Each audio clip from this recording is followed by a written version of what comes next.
పాలు, పాలతో చేసుకున్న కాఫీలు, టీలు, పన్నీరు, ఐస్ క్రీమ్లు, ఇవంతా మీ నోట్లోకి ఒక చుక్క కూడా ఎప్పుడైతే ఇది మీరు చేస్తారో విదిన్ 3 వీక్స్ 3 వారాల్లో మీకు తేడా కనిపించింది. సో 3 నెలలలో మీ ప్రాబ్లమ్స్ అవంతకవే సర్దుకోవడం. దానికి తోడు సామెను 3 రోజుల వారానికి, మిగిలిన సిరిధాన్యాలు 4 ఒక్కొక్క రోజు ఒక్కొక్కటి తింటూ ఉండటం వల్ల మీకు ఇంకా మిగిలిన 3 నెలల్లో మొత్తం ప్రాబ్లమ్స్ ఉంటుంది. బాగానే ఉంది. నేను ఇప్పుడు నెల ట్యాబ్లెట్స్ తీసుకోవాలి కదా డాక్టర్ చెప్పాను. నేనేం చేయాలి? ఇలాంటిది అతి ముఖ్యమైన కన్ఫ్యూషన్. సో మీరు మొదల్లో ట్యాబ్లెట్ తీసుకోండి, తిడీరని ఆఫ్ చేయద్దండి. ఎప్పుడైతే మీరు ఈ ఆహార పద్ధతిలో ఈ మార్పుల్ని మీ జీవిత క్రమంలోకి సంపూర్ణంగా తెచ్చుకున్నారో 2 నెలల్లో మీ అంతకు మీకే తెలుస్తుంది ఈ ట్యాబ్లెట్ ఇంత పెద్దగా వాడాల్సిన అవసరం లేదు. సో క్రమబద్ధంగా చేయాల్సిన పని ఏంటంటే మీరు తీసుకుంటున్న ట్యాబ్లెట్లో 25% తగ్గించాలి. అంటే మీరు రోజుకు ఒక ట్యాబ్లెట్ తీసుకుంటున్నారని అయితే ఈరోజు ఒక ట్యాబ్లెట్ తీసుకోండి, రేపు అర్ధ ట్యాబ్లెట్ తీసుకోండి, మర్నాడు ఒక ట్యాబ్లెట్ తీసుకోండి. అంటే మీరు 2 రోజుల్లో 2 ట్యాబ్లెట్ తీసుకోలేదు, ఇప్పుడు 2 రోజుల్లో 1.5 ట్యాబ్లెట్ తీసుకున్నారు. అది ఏ ట్యాబ్లెట్ అయినా అవనివ్వండి, స్టెరాయిడ్ ట్యాబ్లెట్ కానివ్వండి, పెయిన్ కిల్లర్ కానివ్వండి, ఏదైనా కానివ్వండి, ఇచ్చిన మందుల్ని మీరు ఇలా 2 రోజుల్లో 2 ట్యాబ్లెట్ తీసుకునే ముందు 2 రోజుల్లో 1.5 ట్యాబ్లెట్ తీసుకుంటారు. ఒక 3-4 వారాలు ఇలా చేస్తుండగానే మీకు ఇంకా బాగా అవుతూ వస్తుంది. అప్పుడు రోజు అర్ధ ట్యాబ్లెట్ తీసుకోండి. మళ్ళా 2-3 వారాలు రోజు విడిచి రోజు అర్ధ ట్యాబ్లెట్ తీసుకోండి. మళ్ళా 2-3 తర్వాత ట్యాబ్లెట్లు వదిలేయండి. అంటే మొత్తం ఈ 6 నెలల్లో మీకు ట్యాబ్లెట్స్ లేకున్నా కానీ హ్యాపీగా ఉండే స్థితి ఏర్పడుతుంది. అంటే ఇలా క్రమబద్ధంగా మనం ఈ ట్యాబ్లెట్కి దూరం కావటం వల్ల మీకు కన్ఫ్యూషన్ ఉండదు. చాలామంది తలలో ఆ మనస్థితి ఎలా ఉంటుందంటే ఈ ట్యాబ్లెట్ లేకుంటే ఇంకా నేను బతకలేను, నాకు వీలే కాదు అని అనుకుంటారు. మిమ్మల్ని నేరుగా ఏదైనా నిలిపేసి ఇది చేస్తే సరిపోతుందని మేము చెప్పట్లేదు. ఈ ఆహార పద్ధతి, ఆహార క్రమం మార్చుకొని, అంటే మీరు బియ్యము, గోధుమలు, పాలు, చక్కెర, గుడ్లు ఇవన్నీ తినటం ఆఫ్ చేయాలి. మీరు రేపే అన్నీ ఆఫ్ చేయమని చెప్పట్లేదు, చేసేదానికి వీలు కాదు. ఈ పదార్థాన్ని ఒదిగించుకోవాలి వంటిలో, దాన్ని చేసుకునే దానికి వంటలు ఎలా చేసుకోవాలని నేర్చుకోవాలి.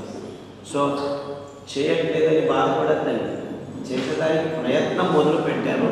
దానితో సంతోషపడి ఒక్కొక్క అంశాన్ని, నేను చాలా విషయాలు చెప్తూ ఉంటాను, విషయాన్ని ఒక్కొక్కటిగా మీ జీవిత క్రమంలోకి అలవాటు చేసుకోండి. సమయం పట్టవచ్చు, 6 నెలలు పట్టవచ్చు, ఏమి ఇబ్బంది లేదు. మనకు కావాల్సింది ఈ పద్ధతుల్ని మన జీవితంలోకి తీసుకురావాలి. అనుకూలం ఉన్నవాళ్ళు, సంకల్పం ఉన్నవాళ్ళు వెంటనే రేపటి నుంచే చేయగలిగే వాళ్ళు చేయండి, అందులోనూ ఏం ప్రాబ్లం లేదు. ఎలాగైనా చేసేదానికి దారి ఒకటి ఉంది అని గమనించండి. ఇంతకుముందు మీకు అందరికీ ఏ దారి లేదు, రోగం వస్తే ట్యాబ్లెట్ తీసుకోవాలి. కానీ గడిచిన 20 సంవత్సరాలుగా మేము ప్రాయోగికంగా చేసి ఇప్పుడు వందల వేల మంది బాగవుతున్నారు, ఈ ట్యాబ్లెట్ల బారి నుంచి బయటపడుతున్నారు. సో అది మీకు ఒక ఆత్మస్థైర్యాన్ని కలిగచేయాలి. సో ఆత్మస్థైర్యంతో మీరు మెల్లిమెల్లిగా మీ జీవన క్రమాన్ని మీ చేతుల్లోకి తీసుకోండి. కాఫీలు తాగటం ఆఫ్ చేయండి, టీలు తాగటం ఆఫ్ చేయండి. ఇది నేను ఒక్క రోగాన్ని గురించి చెప్పట్లేదు. ఏ రోగమైనా మీరు మీ చేతుల్లో ఇప్పుడు ఒక దారి దొరికింది అనే సంతోషంతో మొదలుపెట్టారు. మీకు అన్ని రోగాల్ని జయించేదానికి శక్తి ఉంది. ఎవ్వరూ రోగంతో ఓడిపోవాల్సిన అవసరం లేదు. మీరు గెలుపు ఓటములు ఫస్ట్ ఫైట్ చేస్తే కదా, ఫైట్ చేయకముందే వదిలిపెట్టేస్తే ఓడిపోయింది. So let us fight. Let us fight the diseases. How do we fight the diseases? కత్తి చాటు పెట్టుకుని ఇలా ఫైట్ చేసేది కాదు. దానికి కావాల్సిన పద్ధతుల్ని మన జీవనంలో ఇంతవరకు ఆరోగ్య సూత్రాన్ని మనం పాటించడం లేదు. ఏమైనా తిను, ఈ మందు తీసుకో అనే స్థితికి మానవ జాతి దిగజారిపోయింది. సో దాని నుంచి బయటపడాలంటే మనం మన దేశీయ పద్ధతుల్ని, మన ఆహార పదార్థాలని కూలంకుషంగా అర్థం చేసుకొని అంచెలంచెలుగా సరళంగా ఈ సంక్లిష్ట సంకీర్ణ పరిస్థితి నుంచి బయటపడాలి. సో పీసీఓడి ప్రాబ్లంకి క్లుప్తంగా వివరంగానూ చెప్పారు. మీరు దీనికి తోడు ప్రతి ఒక్క రోగానికి అతి ముఖ్యమైన పీఠిక మానవ జాతి నడవటం నేర్చుకోవాలి. ప్రతి ఒక్కరూ దేవుడు కాళ్ళు చేతులు ఇచ్చింది నడిచేదానికి అని మర్చిపోకండి. మనం మర్చిపోయాం. సో అందరూ ప్రతిదినం ధ్యానం చేసుకొని ఒక గంటన్నర నడవండి. అది అద్భుతమైన సహజ యోగ పద్ధతి. సో ఈ రెండు విషయాన్ని కూలంకుషంగా మీరు మీ జీవితానికి సంతోషంగా ఆహ్వానించాలి. అయ్యో వీడెవడో చెప్పాడు బాబు, ఇది చేయాలా అది చేయాలా, నేను మీకోసం చెప్తున్నాను, నా కోసం చెప్పట్లేదు. చాలామంది ఈ విషయాన్ని పాటించి చాలా సంతోషంగా ఉన్నారు. అర్థమవుతుందా?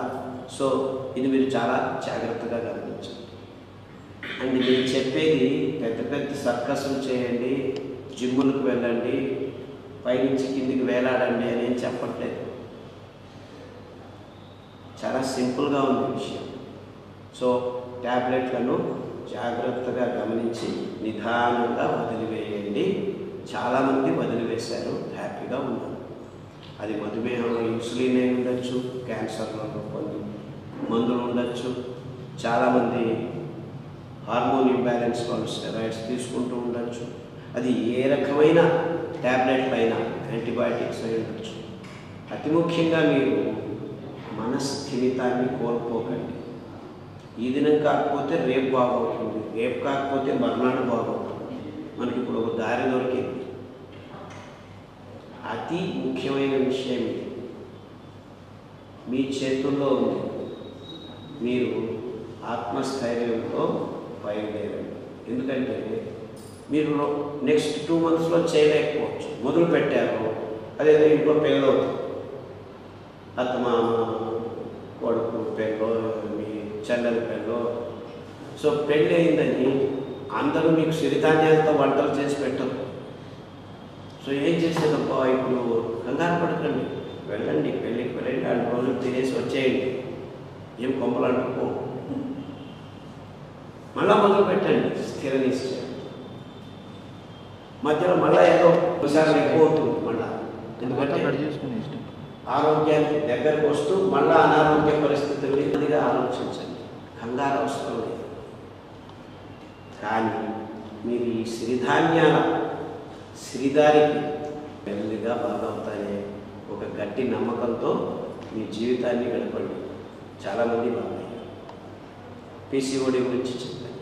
ఇప్పుడు హృద్రోగం, ఎస్పెషలీ బీపీ, హార్ట్ అటాకులు, ఇవంతా ఎంత భయపెట్టేశారంటే జనాన్ని, ఈ ట్యాబ్లెట్ తీసుకో, నీ భార్యనైనా వదిలిపెట్టు కానీ ఈ ట్యాబ్లెట్ తీసుకోవడం వదిలిపెట్టారు.